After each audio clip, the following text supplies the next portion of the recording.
6, verse 33. Seek ye first the kingdom of God and His righteousness, and all these things shall be added unto you. Hallelujah, hallelujah. Amen. Excellent.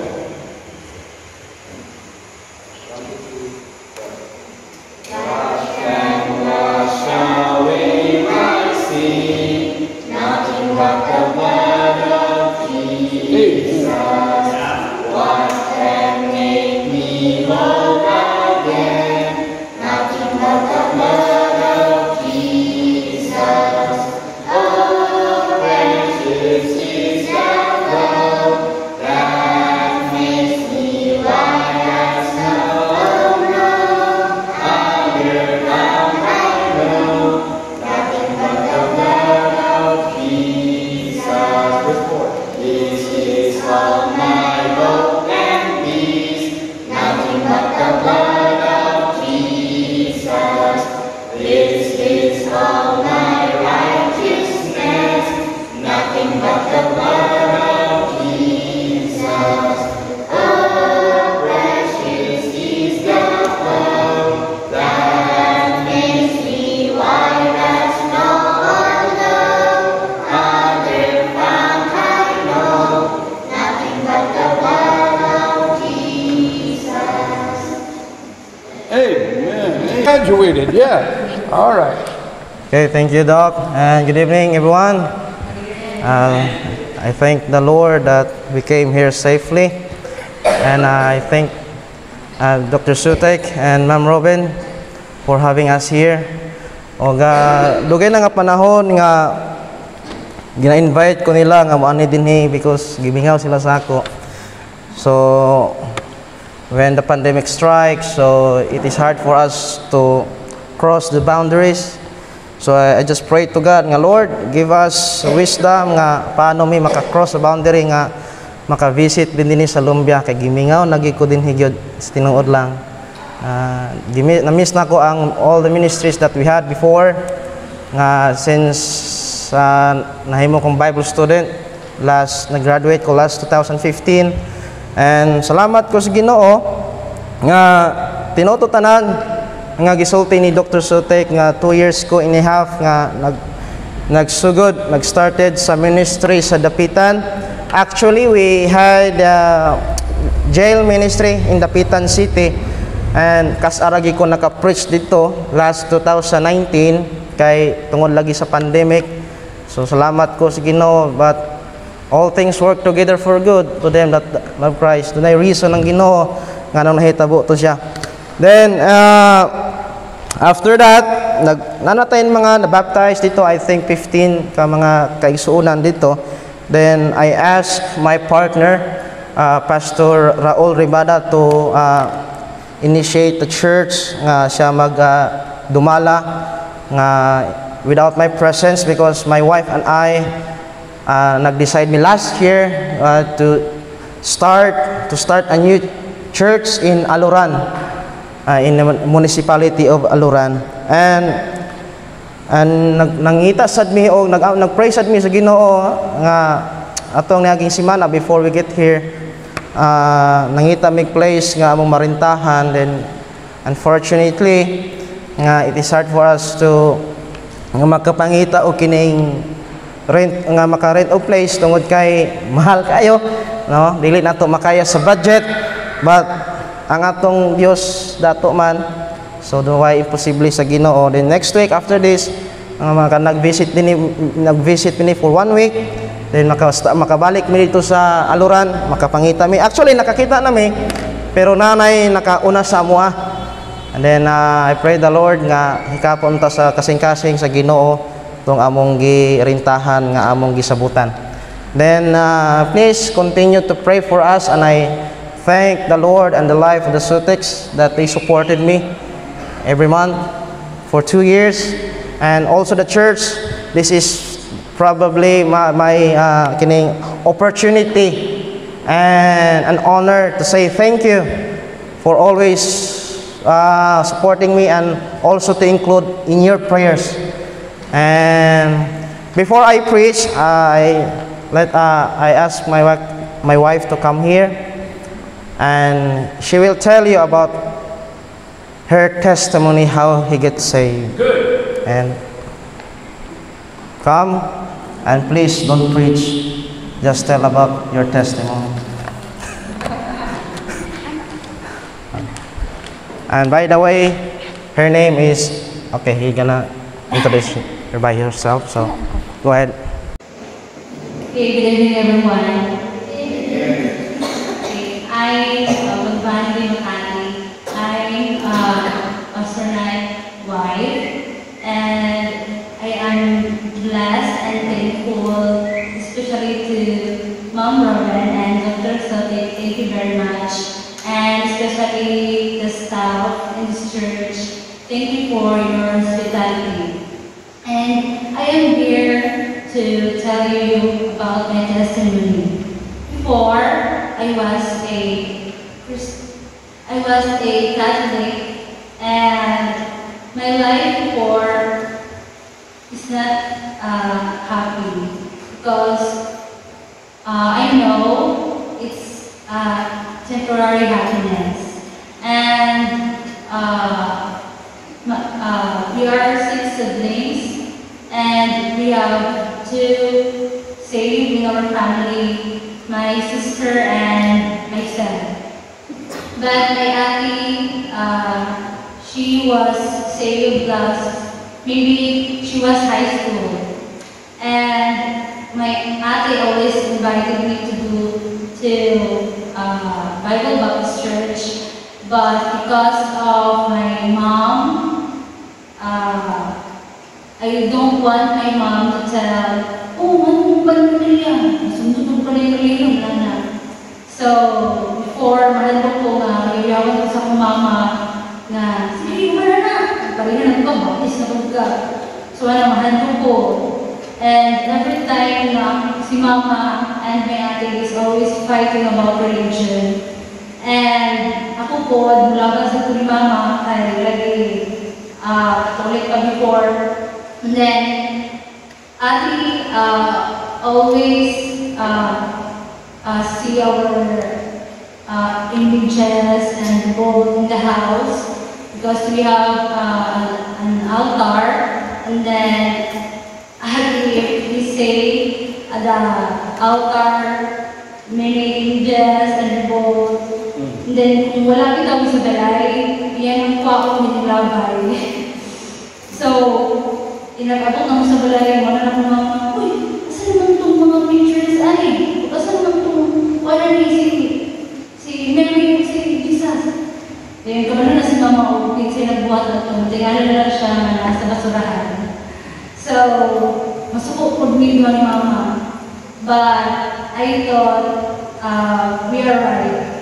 But, it was a big diligent sakto, and Ate was always right. And Ate is, I know, she is always praying for us. That all of us, madalas sa Ginoo. And I know Ate is always praying for us to save. Kaya lisod kayo, hindi mo magkasinawat sa iyong pamilya. Kaya kanang kang kaya ka na naging si Mama, si Kuya Kawayo. Kaya sa una, isa pa, kaya Kawayo, kami dito ka na. Karoon man naging Kawayo, kay Juan, lumalang yung sini ko balik.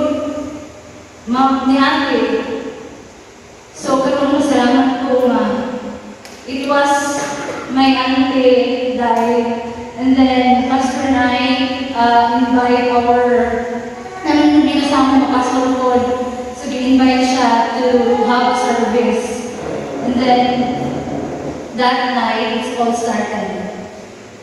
And I remember January 25 is our first day in And then, nag-sewing siya. And then,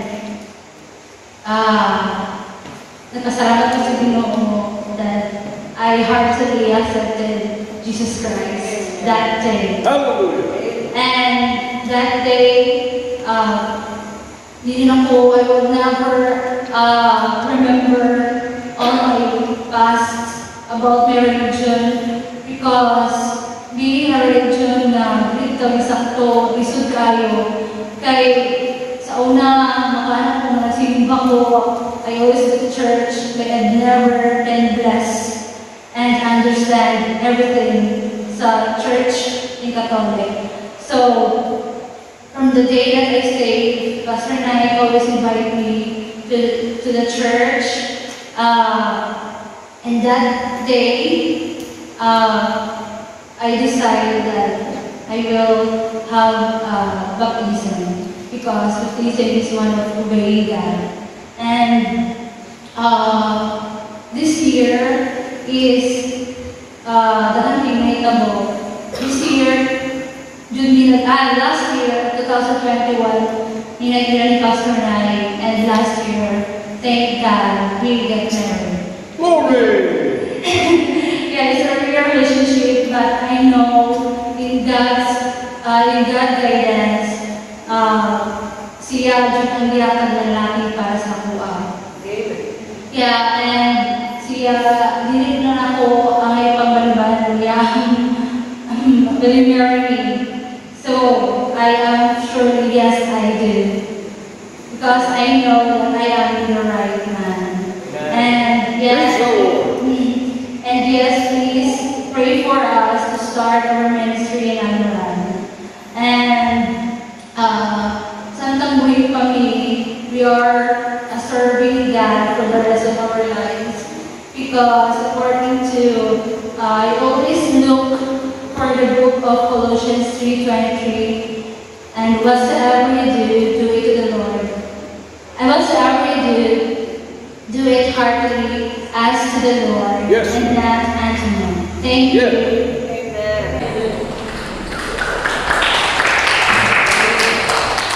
Use the boy your time. You got 5 minutes. Oh my God. Okay. Right, so thank you. Please open our Bibles in the book of 1 Corinthians chapter 15. And thank you, Sister Rebani, for giving us your testimony. And yeah, me too. I'm so blessed that I have a beautiful wife. And the Lord is leading us to have a ministry back in Aluran. And please include us in your prayers. 1 Corinthians chapter 15, and we're going to study one of the books that Apostle Paul has written.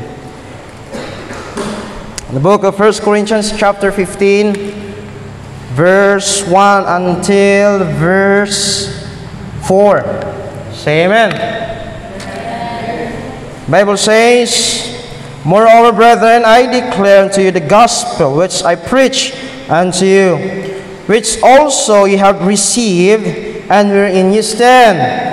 Verse 2, by which also ye are saved, if ye keep in memory that I preach unto you, unless ye have believed in vain. Verse 3, for I delivered unto you first of all that which I also received, how that Christ died for our sins according to the Scriptures. Verse 4, and that he was buried, and he rose again the third day according to the Scripture. Amen. So the message that I'm going to ponder this evening is the message of the gospel. And we know that the gospel is not about religion.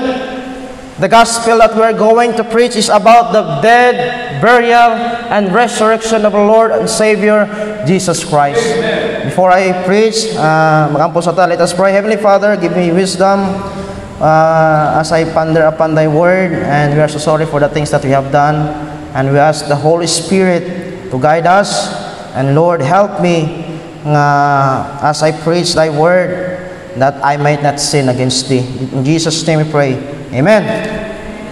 Alright, so going back in the verse that we have read in the book of 1 Corinthians chapter 15, verse 1, nagingon ang pulong sa Diyos, moreover, brethren. So ang context ani is brethren. And we know, ang brethren ni, it speaks about the saved ones. Katong nakaangkon, naka-receive ni Jesus Christ, nga ilang manuluwas as their Lord and personal Savior. He said, I declare. And unsa man ang gi-declare ni Apostle Paul, nga kinahanglan pud nato that we must declare also. The Bible says, the gospel which I preached unto you, which also ye have received, and I thank God that I'm saved, because I accepted and received Jesus Christ as my Lord and Savior, and I thank God that when I die, I am 100% sure I will go to heaven. Same as you are, nga kung imong gidawat si Jesus Christ kay imong manluluwas, you can know for sure 100% nga makaatog ka sa langit, kung maabot ang panahon nga mga matay tayo. Amen?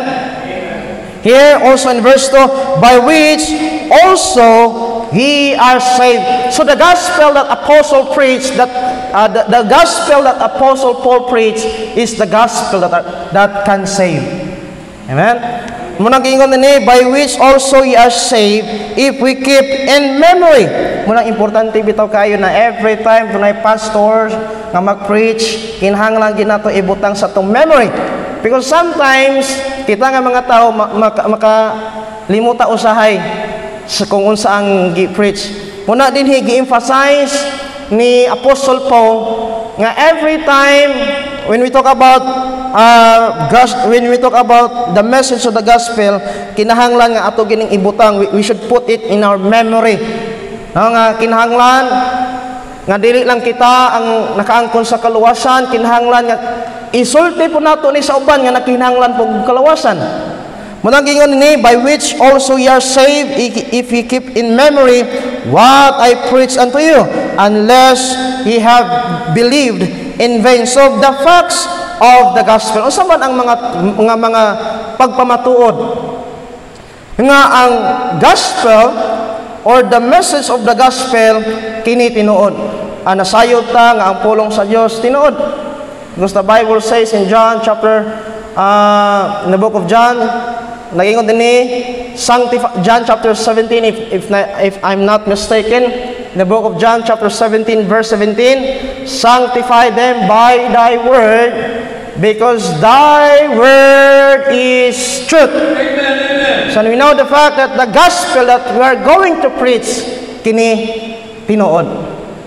Right? So muna gingon po sa Bible nga dinhi sa 1 Corinthians chapter 15 verse 1 and verse 2. So number 1, it is good tidings.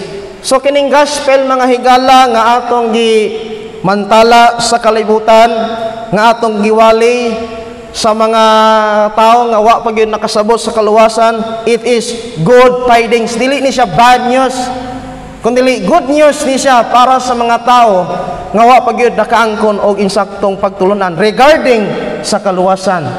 Then it is a good tidings. Muna bitaw importante kayo when we go out soul winning, kinahanglan nga dunay kalipay sa atong kasing-kasing.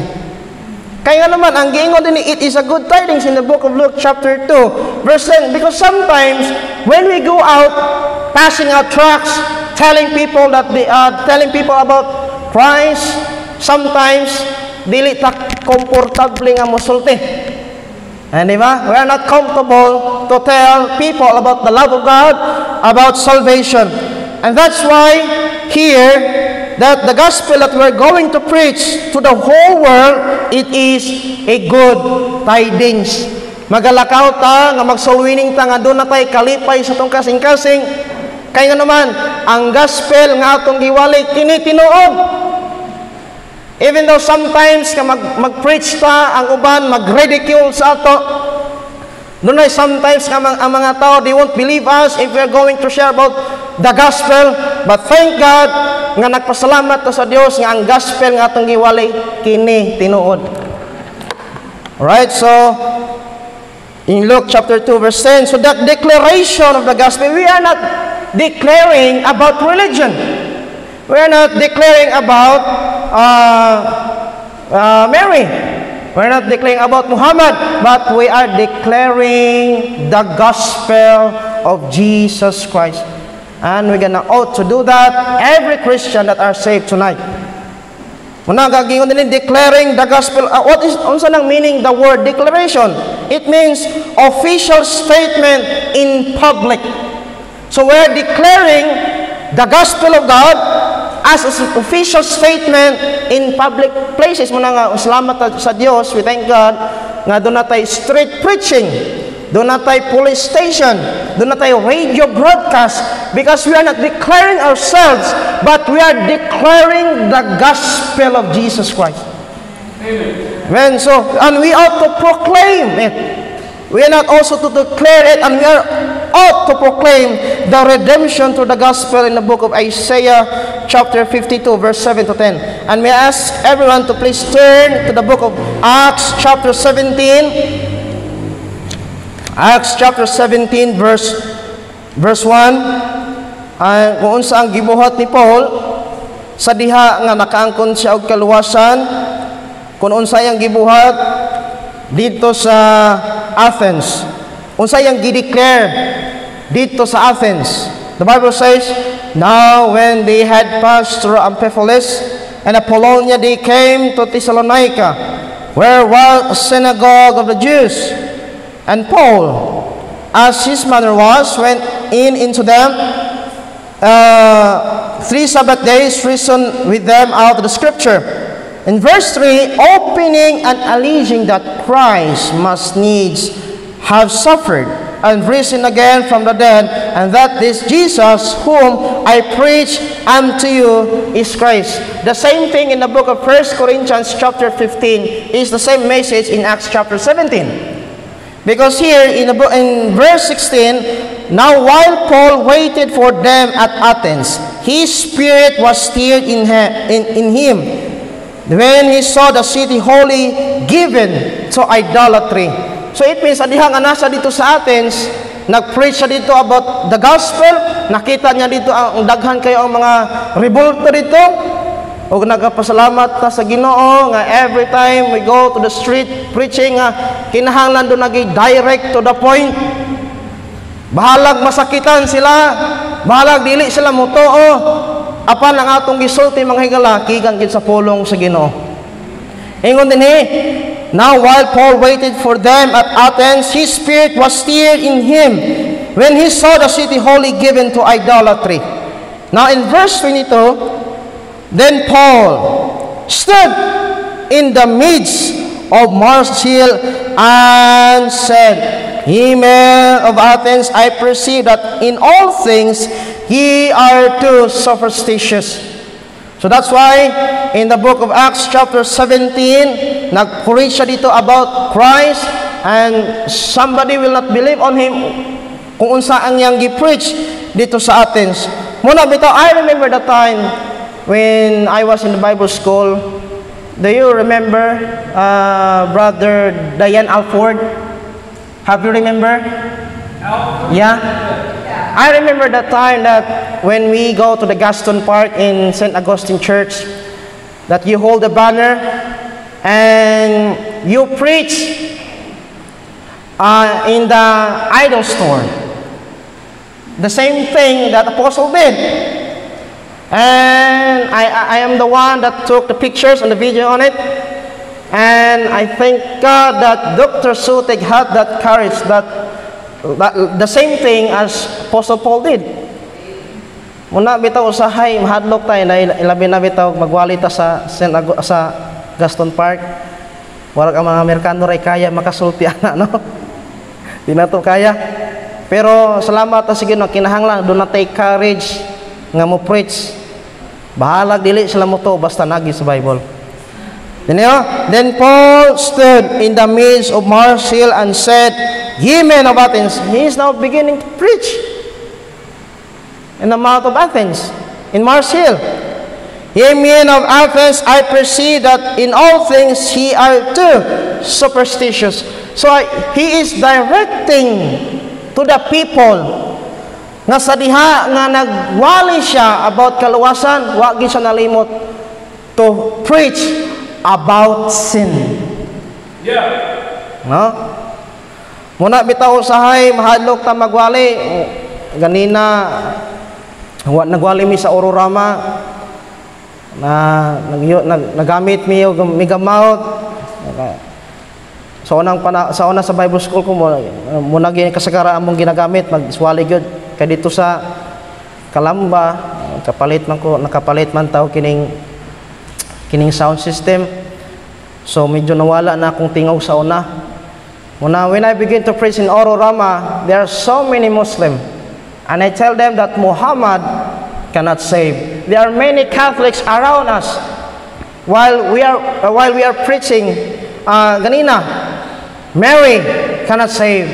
Amen. And wala mo na sayod mga higala na they don't even care. Ano man? Because Satan is blinding their eyes and their hearts. Correct. In the book of 2 Corinthians chapter 4 verse 4, that the God of this world hath blinded the minds That's correct. so that they cannot see the glorious gospel appearing of our Lord Jesus Christ. So that's why, my friend, we should ought to preach, and we should not ashamed to declare the gospel of God. We should pray to God that we have that courage as Apostle Paul did. We have to declare the gospel of God to the lost people because they need a Savior, the Lord Jesus Christ. Munang dili ta magpaluyo-luya mga higala. I know that some of us are too busy working, nakay trabaho, but don't you ever forget our duties and responsibility to preach the gospel. Amen? Alright. So secondly, the new covenant. Now, in the book of Hebrews chapter 10, don't go there. I'm going to read in the book of Hebrews chapter 10, verse 9, the new covenant. Here in verse 9, then said he, Lo, I come to do thy will, O God. He taketh away the first, that he may establish the second. So, anong panahon in the Old Testament times, sa panahon ni Moses, in order for them that their sins will be atoned, kinahanglan nga sila mag-offer of burnt sacrifices. Kinahanglan sila mag-offer og kining calves, kinahanglan sila mag-offer og mga burnt offerings. Muna bitaw in the book of Leviticus chapter 1 verse 4, atonement for sin. But thank God in the dispensation of grace that Jesus Christ had vanished the first so that he can establish the second covenant.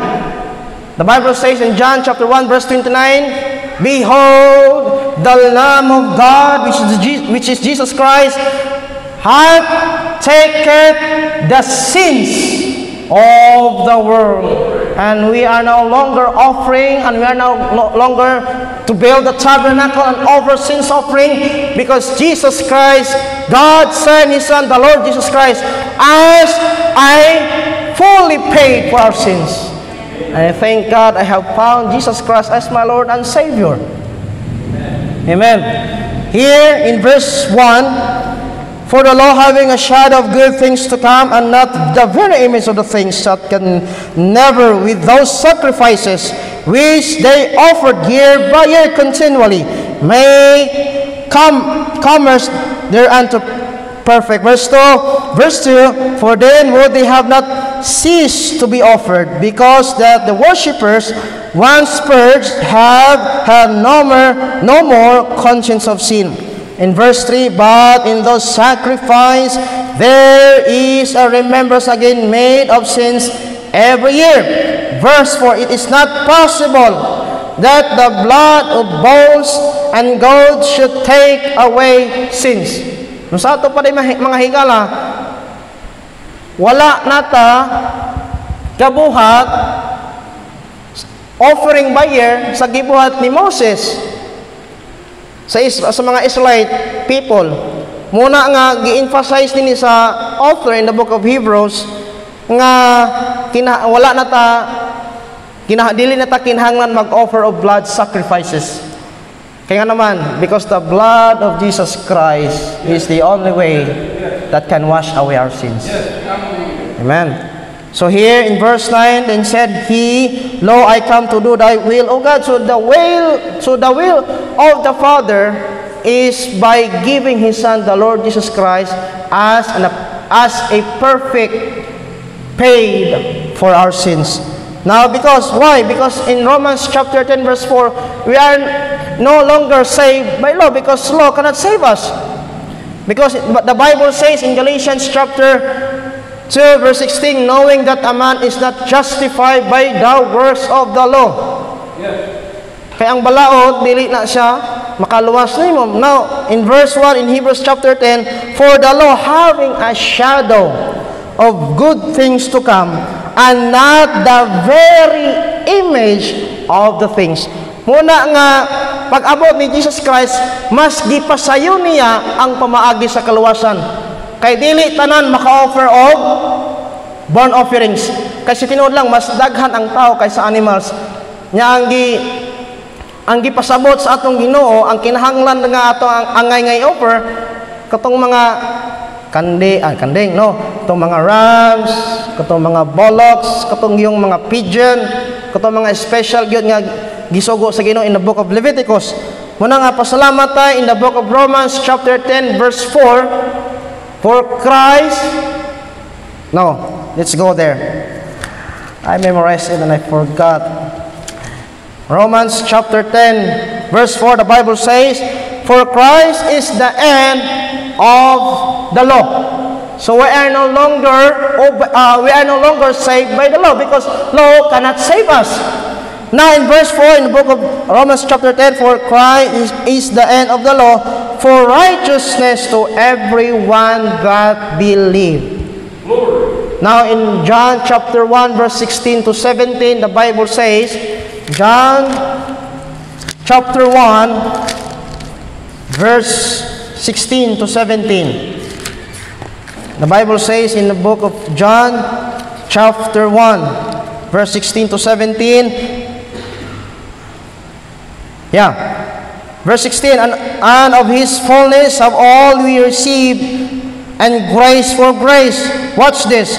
For the law was given by Moses, but grace and truth came by Jesus Christ. That's why, my friend, nga ang balaod wala ginailabot sa atong kaluwasan. Because just think of this. The Bible says in James chapter 10 verse 1, even though if we keep the whole law and yet offend in one point, he is guilty of all. Bisan pa nga dili raman napulo kasugo ang giingon sa Ginoo that we should obey. There are so many commandments that we should obey. Kaya ang 10 commandments it is a moral law. Pero man ang gi-emphasize dinhi ni John that the law was given by Moses. It is only for the Jews in the dispensation of law. So wala naman ta sa dispensation of law, na naman ta karon sa dispensation of grace. Muna gingon dinhi, for the law was given by Moses, but grace and truth came by Jesus Christ. In Hebrews chapter 7 verse 22, the new covenant, Paul said it is a preferable covenant. And he said in Hebrews chapter 8 verse 6, better promises. It is better for me to obey what Jesus did, what Jesus Christ had said in the scripture. Muna nga, salamat sa Ginoo that we are no longer under the law, over the dominion of sin, but we are fallen under grace. Amen. So, third, contrasted with the law. So, dili ta maluwas, as I have said earlier, law, God demands righteousness from man. But thank God that we are in dispensation of grace, that He gives righteousness to man. God give us righteousness sa diha once we receive Jesus Christ as our Lord and Savior. Then, the four, the gospel of salvation. Now, the gospel that we are going to preach is the gospel that can save. No? Managingon sa 1 Corinthians chapter 15 verse 4, gi-emphasize earlier in the book of 1 Corinthians how that Jesus Christ was died. He died, buried, and rose again from the third day. I thank God that Jesus Christ is in heaven right now. Yes, sir. He is heaven right now. And I hope that when I die, I am not hoping because I am very sure na kung namatay ko langit, di ko padulong. No? Muna bitaw, salamat sa Ginoo that God give us assurance of our salvation. God give us assurance of our faith, the fullness of assurance. So that's why grace, He gives righteousness to man in the book of Philippians chapter 3 verse 9. Now, the fourth, the gospel of salvation. Now, in the book of Romans chapter 1 verse 16, for I am not ashamed of the gospel of Jesus Christ, because it is the power of God unto salvation to those who believe, to the Jew first and also to the Greeks. Muna mga higala, nga ang kaluwasan ng gospel ay, it is the power to salvation. The next, so the gospel that we are going to declare and proclaim, it is the authenticity. It means to prove something is real, true, or genuine. To prove something is true. And we thank God that we have the King James Bible. That is true Word of God. And I believe that the King James Bible, thy word is settled from heaven, and I'm going to keep it for the rest of my life. Amen. And I will keep preaching, same as what Apostle did in Acts chapter 17 when he preached in Mars Hill. So that's why, my friend, muna mga higala nga ang atong mensahe, ang pulong sa Dios kini tinuod. Munang dili ta maulaw kay atong giwali, dili ni baka kun dili kining tanan nga nasulat sa Bible kini tinuod. Amen. The authenticity of the gospel. Next, number 5, it brings life and immortality. Muna bitaw mga higala, when we separate from our body, our soul and our spirit, it will go directly to heaven. Now, in book of 2 Timothy chapter 1 verse 10, and you can go there. In the book of 2 Timothy chapter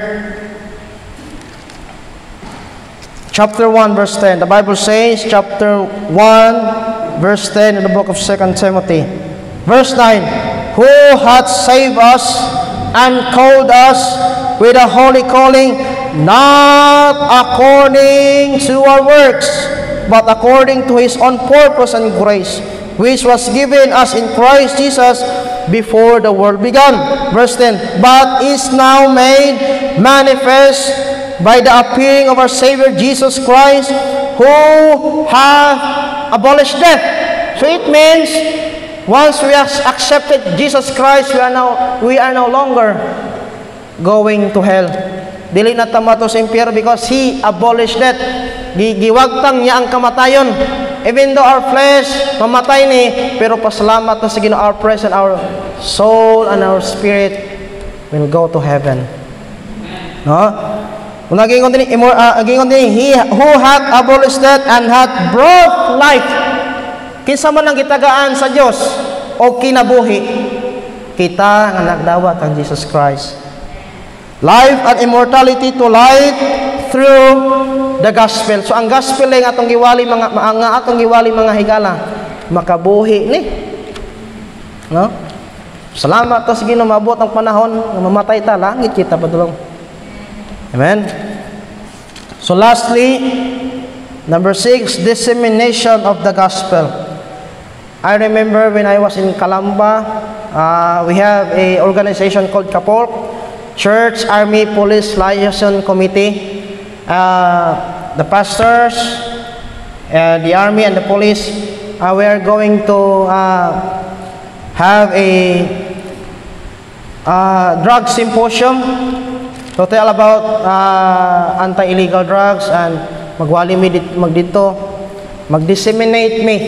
It means to spread, to warn them kung unsa ang mitabo kung kita masudlan og terrorism. Muna bitaw sa diha nga nag-work ko dito for almost 2 years. Nagpasalamat ko sa Ginoo nga dunay effectivity ang pulong sa Ginoo. Kay before ang police o ang army magsulti about dissemination of insurgency and anti-illegal drugs, una gyud magwali ang pastor na nga salamat to sa Ginoo nga kita nga mga anak sa Ginoo, we must not forget to preach the gospel of Jesus Christ. Digi ko mapulan magwali, bahalag balik-balik, basta ang giwali pulong sa Ginoo nga makaluwas. Dissemination. So we are not kanang dili dapat ma-ashamed, dili dapat maulaw kay nga naman we are propagating the true, genuine and real word of God. And I hope this message tonight will give us encouragement to go and tell and preach the Lord Jesus Christ. Let us pray. Heavenly Father, we thank you so much for the word that we have heard, and salamat o Diyos, baday di mong kaayo. I pray ay mong pulong will not return in void, and Lord, speak to us. And salamat Ginoo sa imong pulong na wali karon ikaw maghatag conviction, Holy Spirit. In Jesus' name we pray. Amen. Amen.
God.